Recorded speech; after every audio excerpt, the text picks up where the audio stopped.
I would just like to reemphasize, you mentioned this was a low confidence preliminary intelligence assessment, and the entirety of that assessment was not leaked to the media. Only tidbits of that assessment were leaked to CNN. And we have seen this playbook run before, where you have people in the intelligence community, or perhaps on Capitol Hill, we don't know, but I believe the FBI is investigating to find out who that leaker was, because it's illegal, and they should be held accountable for that, leaked bits and pieces of an intel assessment to push a false narrative. And it's to the same reporter, I will add, Natasha Bertrand of CNN, who has done this in the past. In 2020, it was Natasha Bertrand who had 51 intelligence analysts falsely lie to her, but she still put it on paper for some reason, that the Hunter Biden laptop story was Russian disinformation.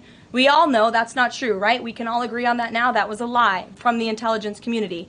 Also in 2020, this same reporter, Natasha Bertrand, wrote that a top intel agency ruled out the man-made lab leak theory of the coronavirus origins. Again, the president was right about that.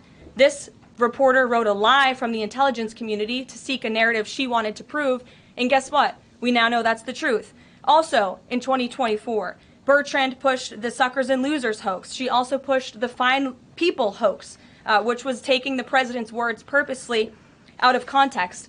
And then last October, and I believe this is notable, Natasha Bertrand published an article in Politico from the intelligence agency. She said that John Ratcliffe was speaking without any evidence when he said Iran was attempting to undermine President Trump's presidential campaign.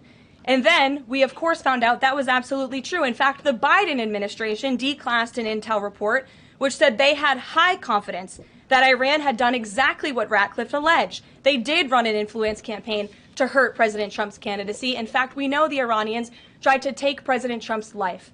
And so this is a reporter who has been unfortunately used by people who dislike Donald Trump in this government to push fake and false narratives. She should be ashamed of herself. And that's not what reporting is.